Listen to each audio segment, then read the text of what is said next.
Hank awoke to discover his phone displaying 10 missed calls and an equal number of voicemails.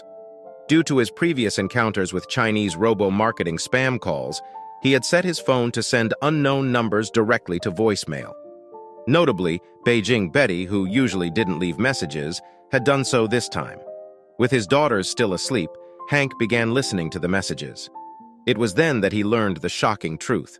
His wife, Randy, had not been in Jacksonville, Florida, visiting her parents and sister as she had claimed. Instead, she was in the burn unit of a hospital in Boulder, Colorado. Hank fell silent, taking in the news.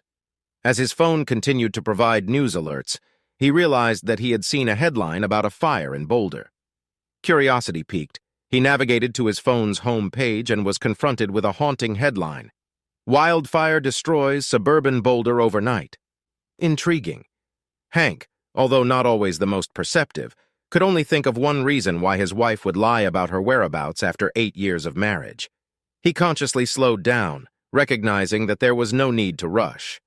He made himself a cup of coffee, knowing that his daughters wouldn't be awake for at least another hour. Carrying the coffee to Randy's workspace in the dining room, he decided to check her laptop. However, he discovered that it was now protected by a password unknown to him. Nevertheless, Randy had always been absent-minded and lazy. Hank searched for any written passwords and eventually found one at the bottom of a drawer in the small desk. With access granted, he realized that Randy hadn't even bothered to close her email browsers. She had simply turned off her computer, relying on her new password and her assumption that Hank would respect her privacy. However, all the assumptions that had existed within their family before this morning no longer held true, Hank pondered. Everything had changed, and so it was. On weekends, she would meet up with her ex-college boyfriend, Josh Turner, at his Boulder home while his wife was away. This was the same man who had broken Randy's heart by falling in love with and marrying another woman. It seemed that over the years, he had developed remorse towards the woman he had abandoned, or perhaps it was just lust. Their emails lacked much detail, mainly confirming the time of their meetings. Hank assumed that they poured their hearts out to each other over the phone. However, one interesting fact came to light. Her parents and sister were aware of the affair and agreed to cover it up. This information was not found in the emails but in the open Facebook Messenger chats. They all believed that she should have married Josh, whose family had wealth. Hank felt frozen, as if he were witnessing a car accident in slow motion and couldn't tear his eyes away. He took a moment to breathe deeply and calm himself down. It was necessary, or else he might have punched holes in the drywall of the house. He decided to call the hospital in Boulder. When the switchboard answered, he impulsively asked if Josh Turner was a patient. When they inquired about Hank's relationship with Mr. Turner, he simply stated that they were friends. The operator informed him that she couldn't provide any information. This response confirmed that there was indeed a patient named Josh Turner. Hank then dialed the number left in his voicemail. It connected him directly to the hospital's emergency department. After identifying himself, the clerk informed him that Randy had been admitted with third-degree burns covering 80% of her body, including lung damage from smoke inhalation.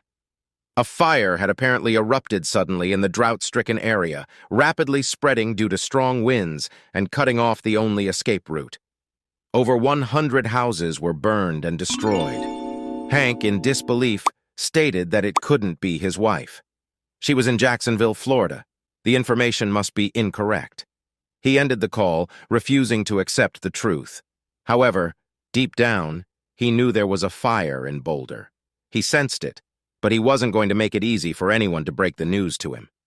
He scrutinized his wife's computer once more and accessed Josh's Facebook page, where Randy had indeed added him as a friend.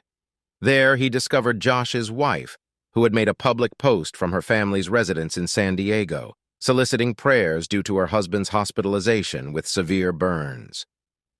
It's about time those prayers were answered by the God of vengeance, Hank mused as he initiated contact with Josh's wife, Tina, via Facebook Messenger to introduce himself and relay the information he had uncovered, leaving his phone number for further communication. After some time, while finishing his coffee, he noticed another missed call. Though the number was unfamiliar, there was a voicemail from Tina. Hank promptly returned her call. "Miss Turner, is your name truly Tina?" he inquired. Tina confirmed with a sigh, elaborating on her marital situation and expressing her distress over Josh's condition. Hank reciprocated by sharing his own experience, acknowledging the shock of learning the truth about the circumstances. Tina then divulged that Josh had sustained severe burns and had been placed in a medically induced coma, which left Hank reeling with disbelief. Their conversation turned to the peculiar hospital calls, prompting Tina to suggest staying in touch before concluding the call. Hank, recognizing the importance of maintaining contact, saved Tina's number in his contacts to ensure future communication.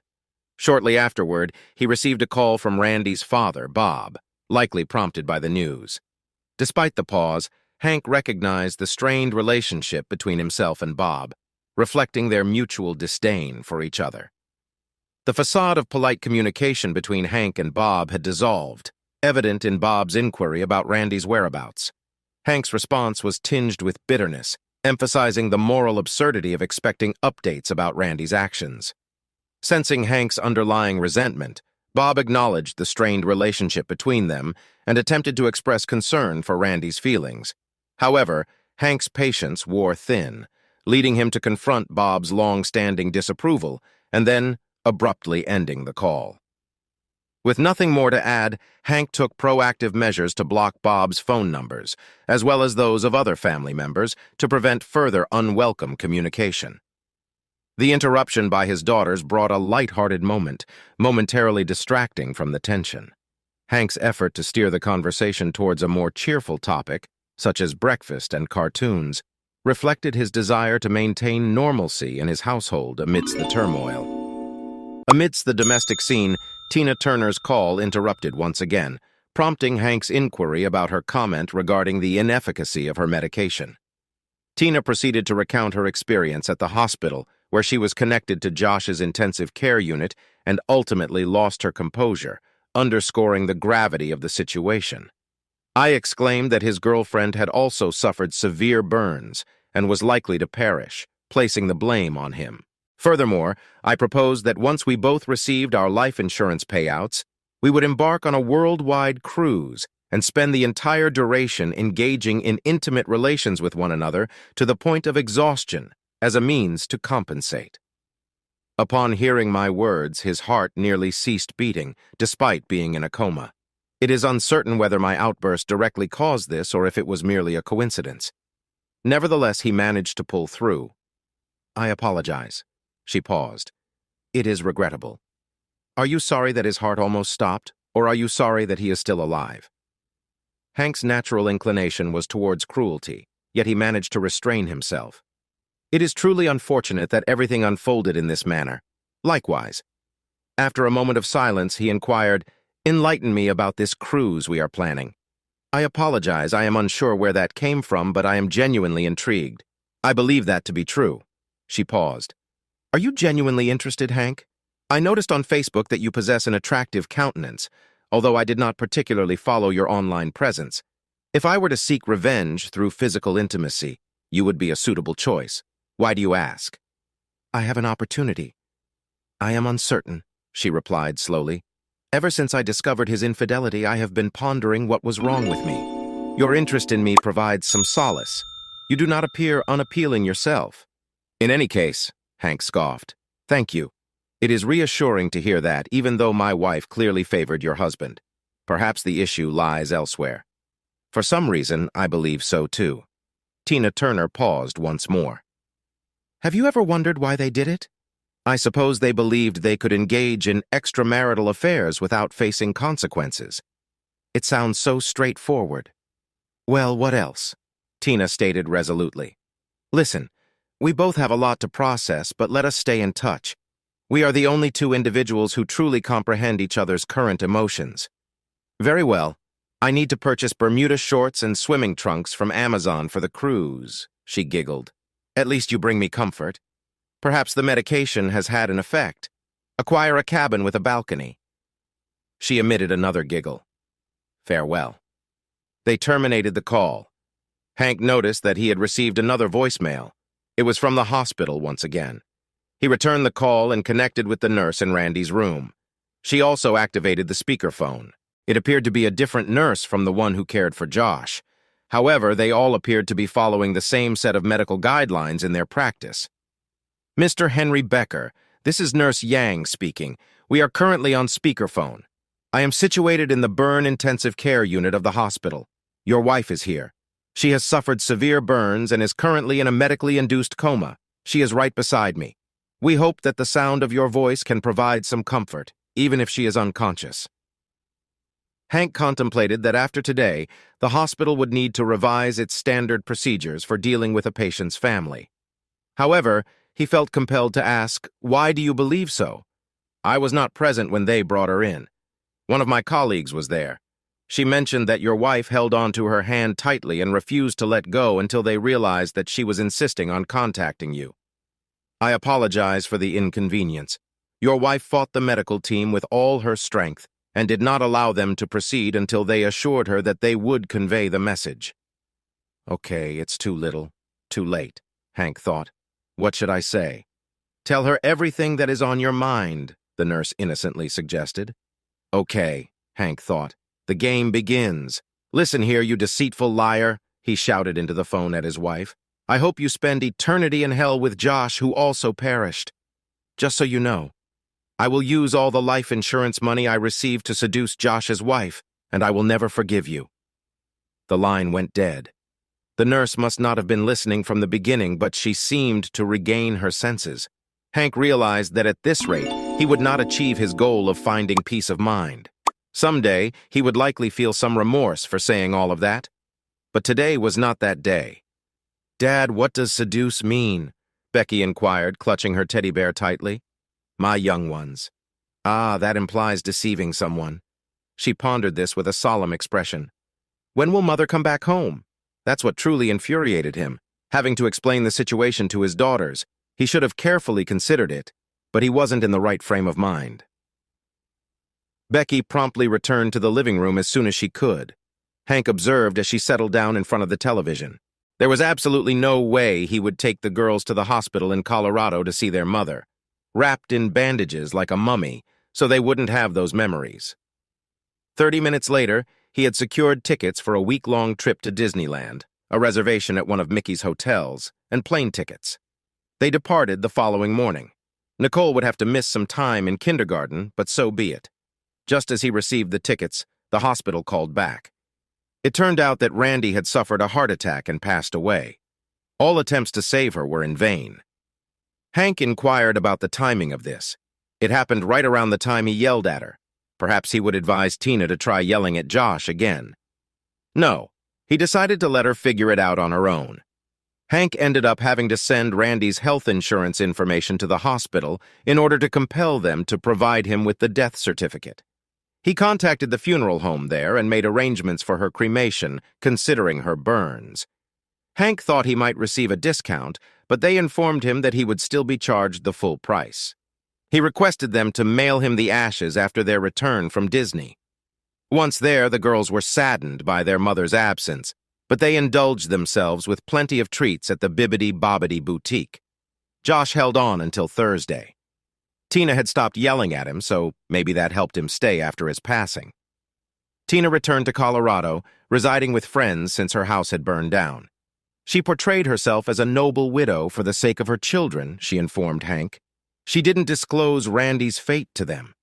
Tina's children were older than Hank's, and they were aware that their father had been injured in the fire. It would all become more difficult to disregard. Hanks's daughters were unaware that he would continue in this manner for an extended period of time, but refraining from saying anything negative about their mother was not a simple task. Shortly after their return from Florida, the FedEx delivery person arrived at the door with 2 items that required a signature. The first was a letter from her relatives, while the second was the box containing Randy's ashes. The letter requested that Randy's remains be kept in his hometown of Florida if Hank did not wish to make arrangements where he currently resided. They must have been contacting someone. Hank realized that the letter lacked any apology for covering up for Randy. This fact made the subsequent decision easier.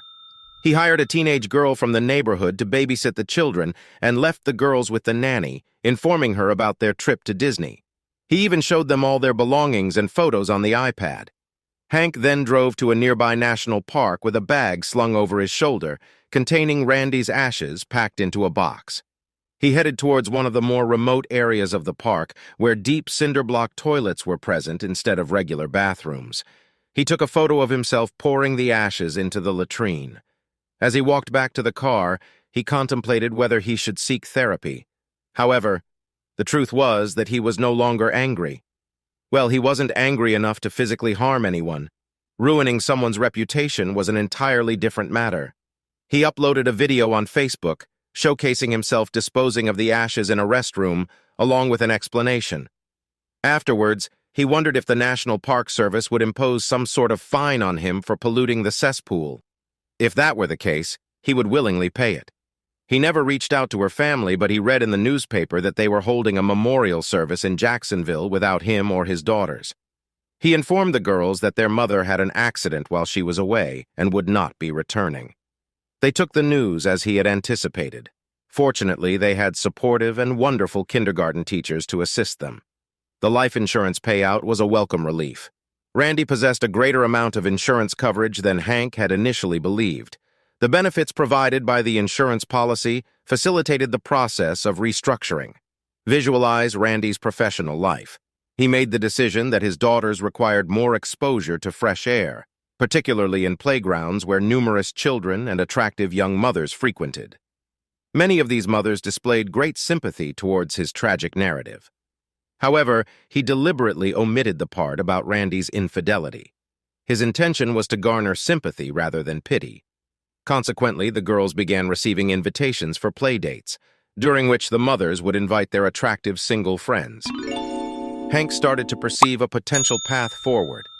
Despite engaging in occasional phone conversations with Tina Turner, Hank never had the opportunity to meet her in person.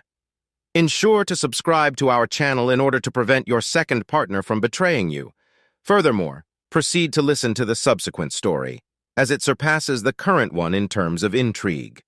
If you are under the age of 18, it is strongly advised that you refrain from contemplating the idea of listening to the upcoming story.